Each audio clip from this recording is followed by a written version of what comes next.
Salam jumpa pemirsa, Agropolita News kembali hadir menyapa Anda edisi hari ini Rabu 11 Oktober 2023. Selain dua berita tadi, redaksi kami juga telah menyiapkan sejumlah informasi menarik dan aktual lainnya. Bersama saya Elfrina Rahma, berikut kita simak Agropolita News selengkapnya.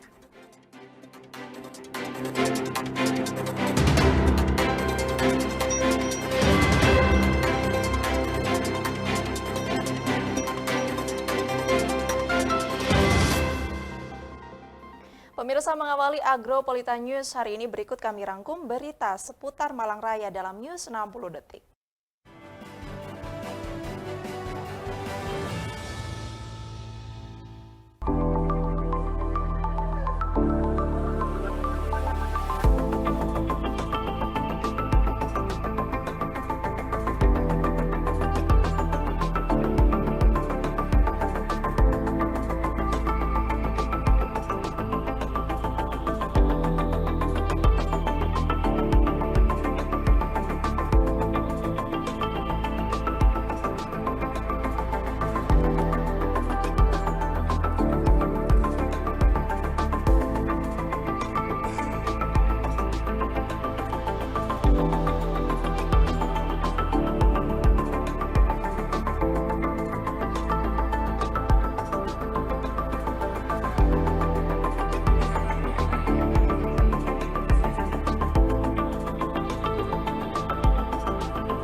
Kita beralih ke informasi pemilu pemirsa. 17 partai politik di Kabupaten Malang telah melakukan pengembalian berkas pencermatan rancangan daftar calon tetap dari jumlah daftar calon sementara yang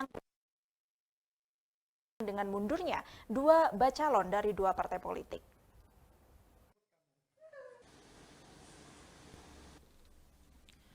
Jumlah rancangan daftar calon tetap untuk DPRD Kabupaten Malang dalam pemilihan umum tahun 2024 kini mengalami perubahan.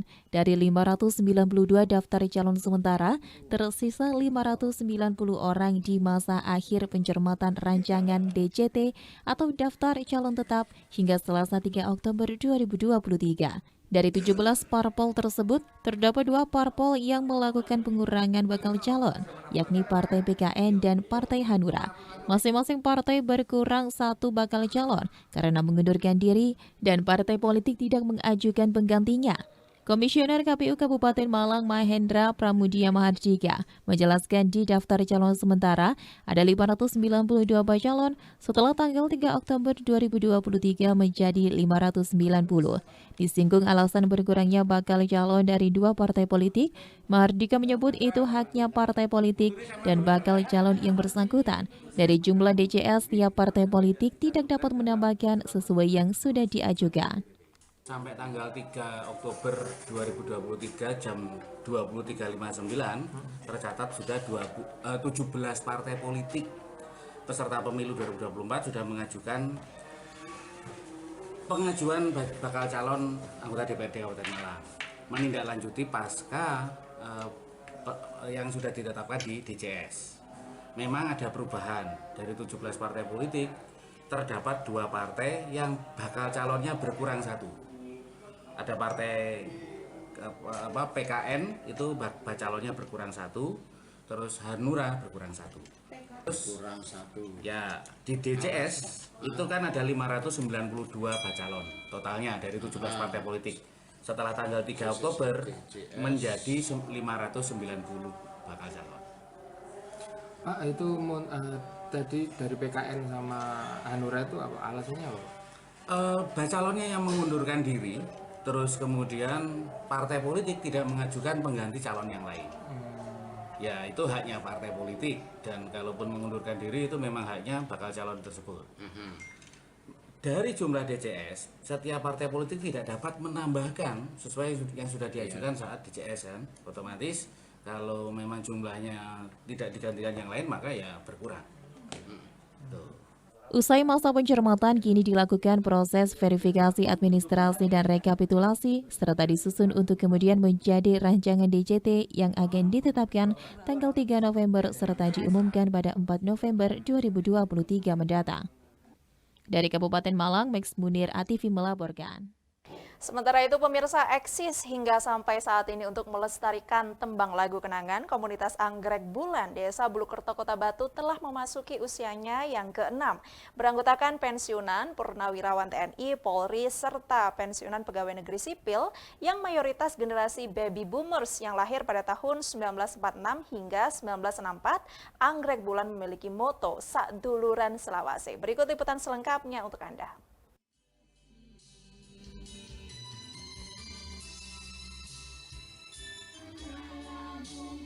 Eksis hingga sampai saat ini untuk melestarikan tembang lagu kenangan.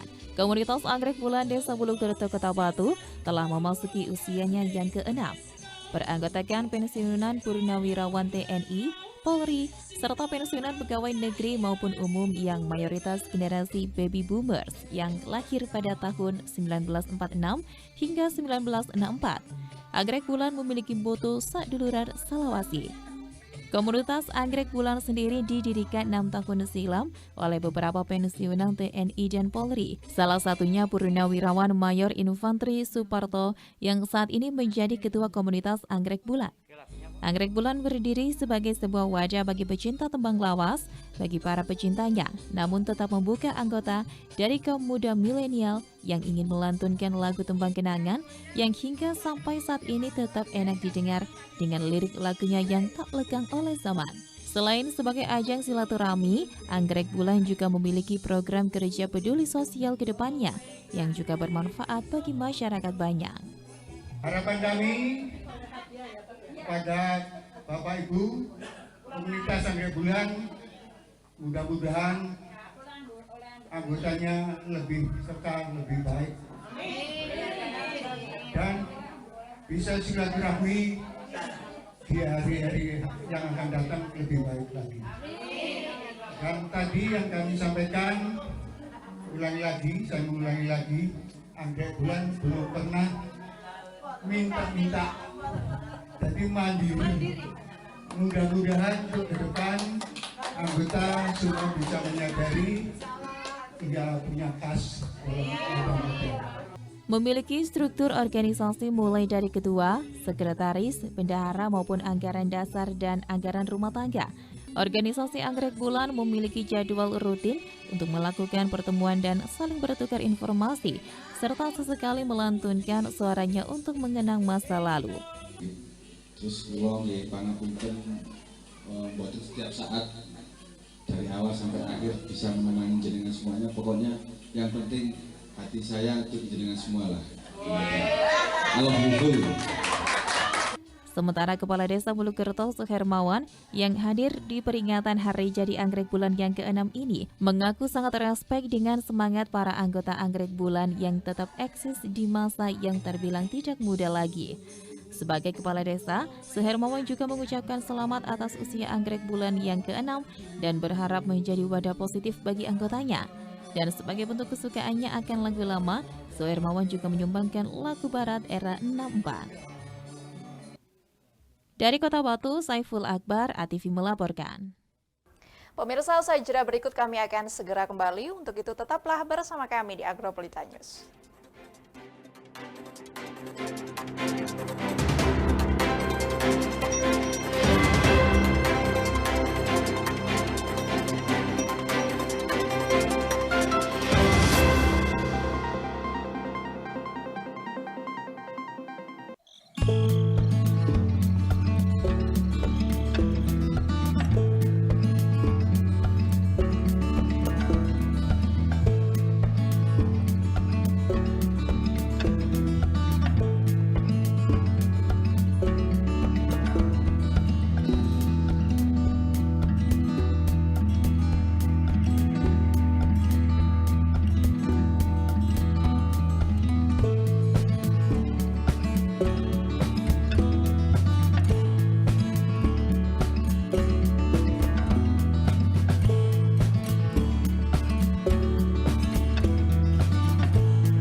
Cegah stunting itu penting.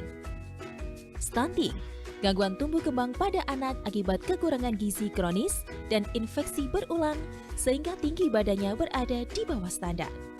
Ciri-ciri stunting pada anak.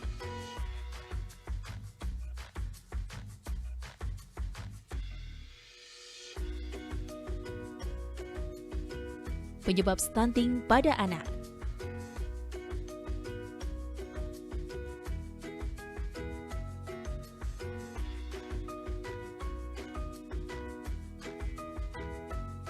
Cara mencegah stunting.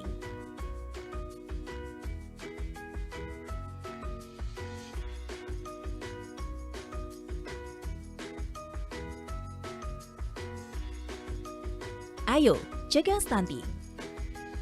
Iklan layanan ini dipersembahkan oleh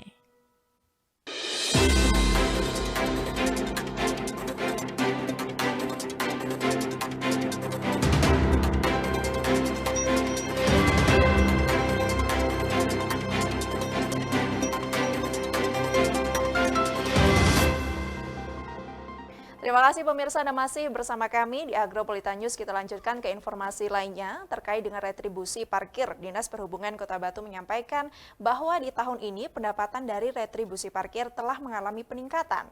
Hal ini juga disampaikan dalam rapat kerja dengan Komisi C DPRD Kota Batu.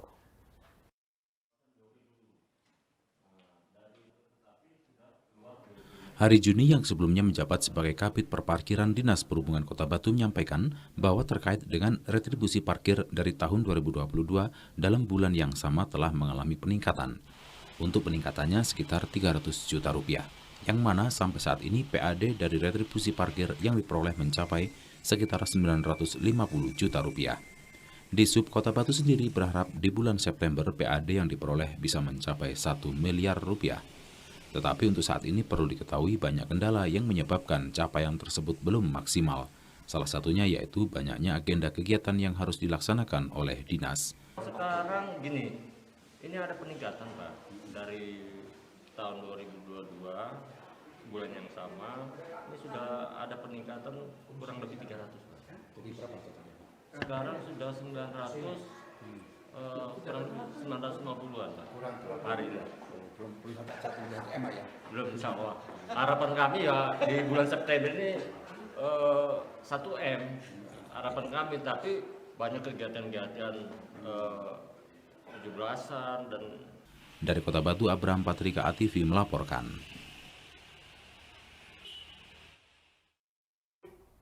Pemirsa, terkait dengan nilai lelang proyek pengelolaan parkir tepi jalan umum oleh pihak ketiga nantinya, Dinas Perhubungan Kota Batu menyampaikan bahwa nilai yang dikeluarkan nantinya adalah yang menawarkan paling tinggi.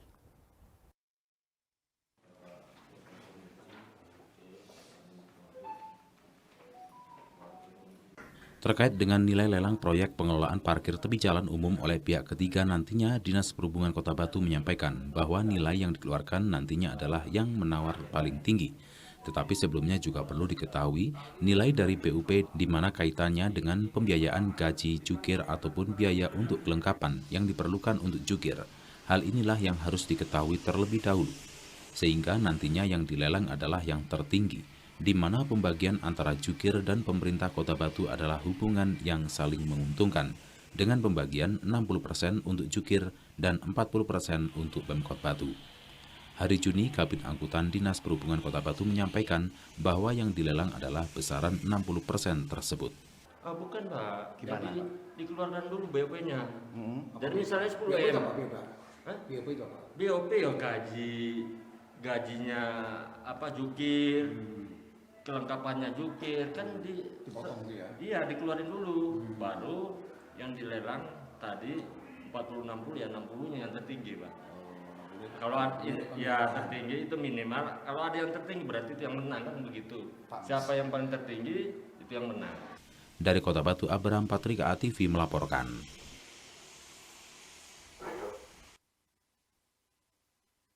Pemirsa, usaha jeda berikut kami akan segera kembali. Untuk itu tetaplah bersama kami di Agro Pelita News.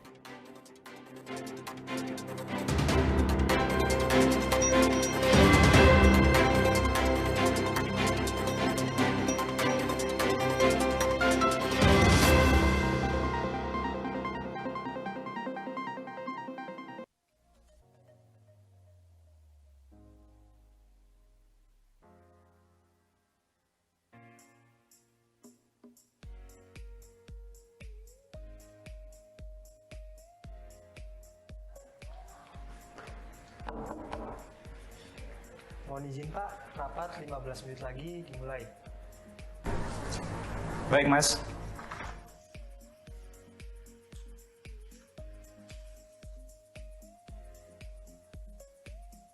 Oh iya, saya belum laporan SPT tahunan ya?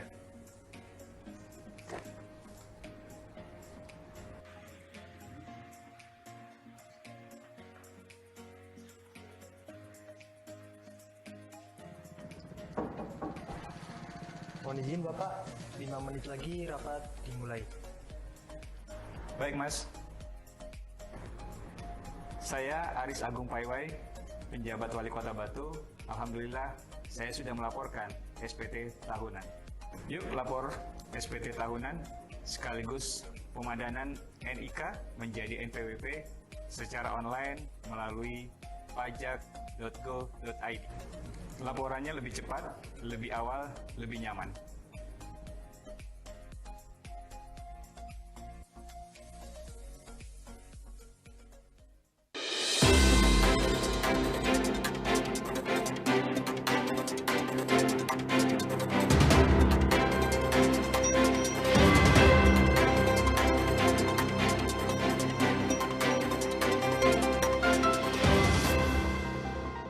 Terima kasih pemirsa, Anda masih bersama kami di Agro Pelita News. Kita lanjutkan ke informasi dari dunia olahraga. Jelang laga lanjutan lawan PSM Makassar, Arema berambisi membawa poin penuh di kandang Juku Eja pada Jumat 20 Oktober mendatang. Arema membawa misi harus menang untuk bisa keluar dari lubang jarum zona degradasi.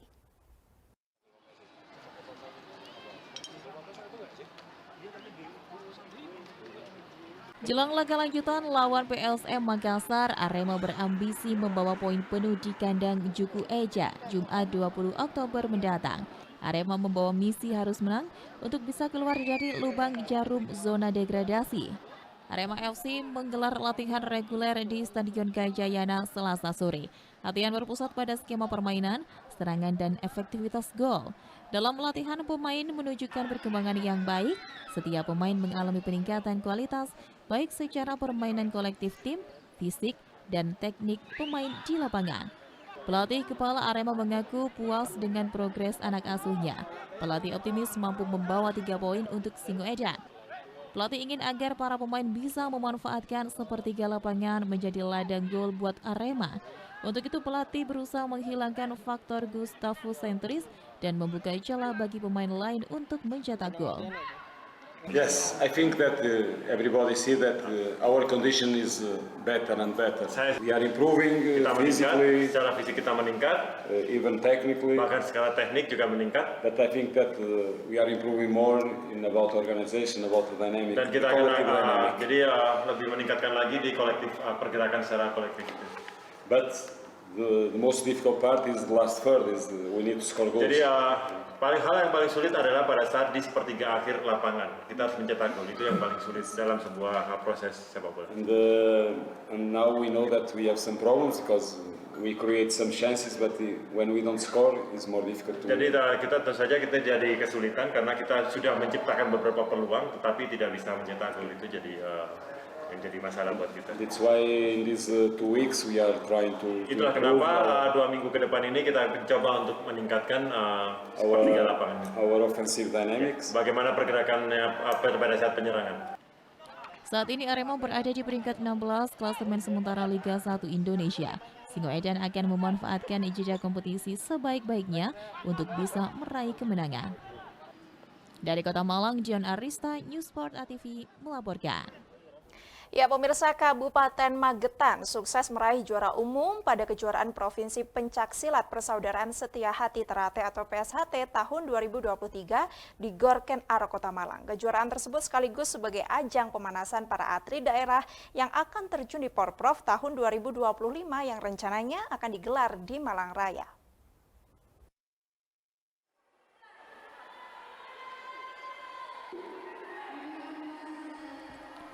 Kabupaten Magetan sukses meraih juara umum pada kejuaraan Provinsi Pencaksilat Persaudaraan Setia Hati Terate PSHT tahun 2023 di Gor Ken Arok, Kota Malang. Kejuaraan tersebut sekaligus sebagai ajang pemanasan para atlet daerah yang akan terjun di Porprov tahun 2025 yang rencananya digelar di Malang Raya.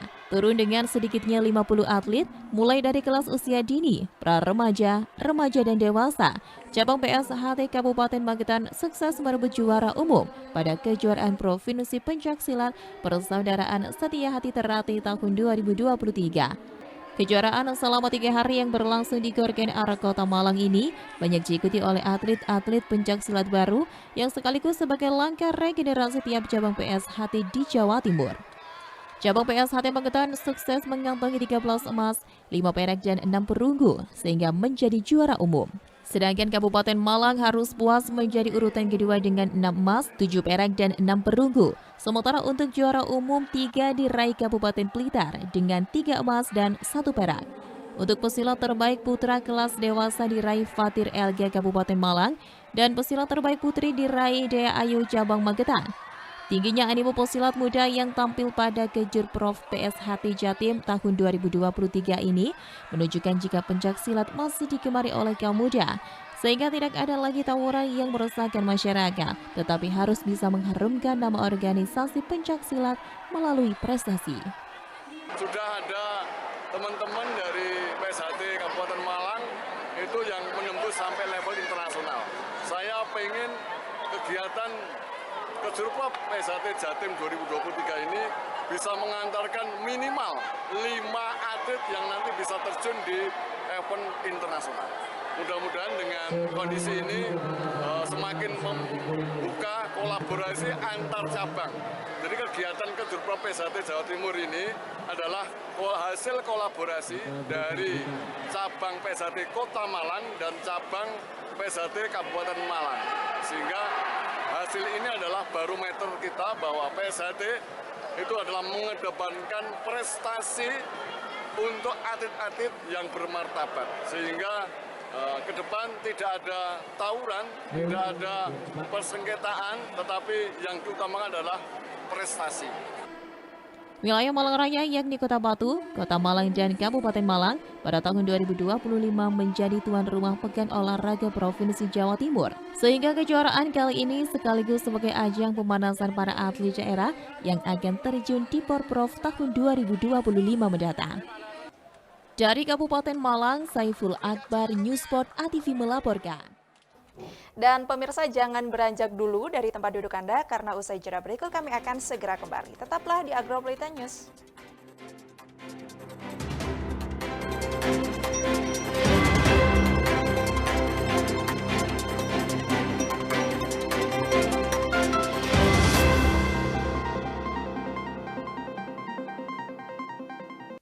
Definisi netralitas.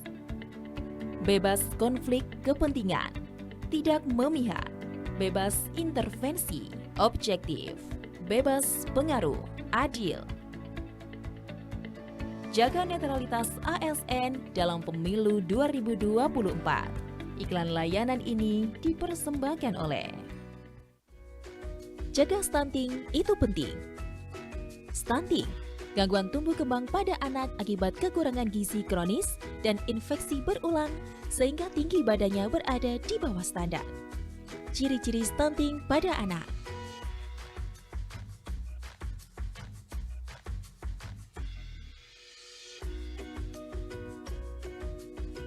Penyebab stunting pada anak.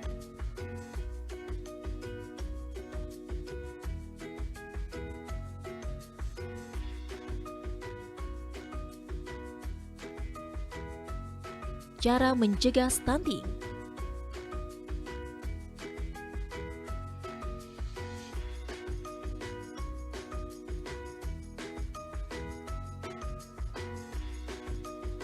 Ayo, cegah stunting. Iklan layanan ini dipersembahkan oleh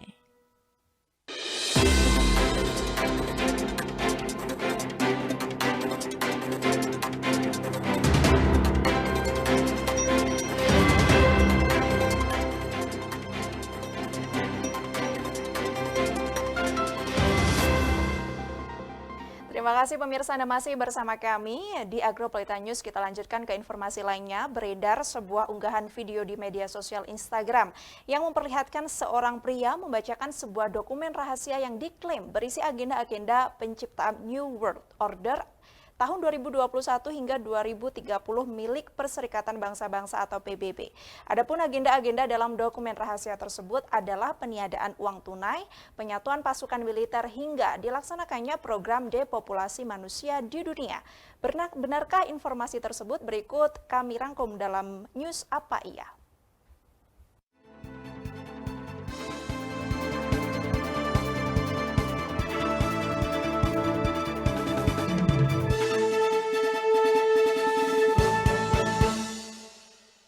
Halo Sobat News, tahukah kalian banyak sekali cuitan informasi yang setiap hari mengelilingi kita. Namun apa iya? Apakah berita-berita tersebut sudah terbukti? Apa ia akan mengajak kalian untuk mengupas fakta di balik berita? Beredar sebuah unggahan video di media sosial Facebook bahwa terdapat pengalian berangkas yang diklaim berisi hasil korupsi mantan Kepala Bagian Umum Direktorat Jenderal Pajak DJP Kantor Wilayah Kanwil Jakarta Selatan, Rafael Aluntri Sambodo. Adapun isi dari dalam berangkas tersebut berupa sejumlah uang tunai dengan mata uang asing dan sebuah senjata api. Apa iya penggalian berangkas berisi hasil korupsi Rafael Aluntri Sambodo?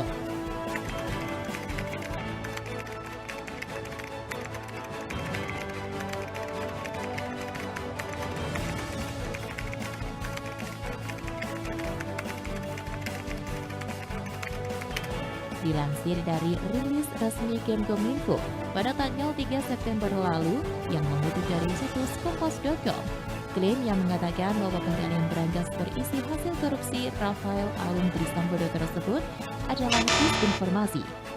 Faktanya, unggahan video tersebut identik dengan video yang diunggah oleh kanal YouTube Arkeolog pada 20 Mei 2023 lalu. Tidak ditemukan keterkaitan antara penemuan berangkas dalam unggahan video tersebut dengan kasus korupsi yang saat ini menjerat Rafael Aluntri Sambodo. Diketahui bahwa Rafael Aluntri Sambodo didakwa oleh Jaksa Penuntut Umum JPU atas gratifikasi sebesar 16,6 miliar rupiah. Gratifikasi tersebut turut diterima oleh sang istri Erni Mike Toronjen yang saat ini juga menjabat sebagai komisaris dan pemegang saham PT Arta Mega Ekadana. Nah Sobat News, kalian harus senantiasa menyimak berita dengan teliti ya. Jangan langsung mudah terpengaruh oleh berita yang tersebar. Oke Sobat News, kita akan kupas fakta dari berita lainnya. Saksikan hanya di Apa Iya.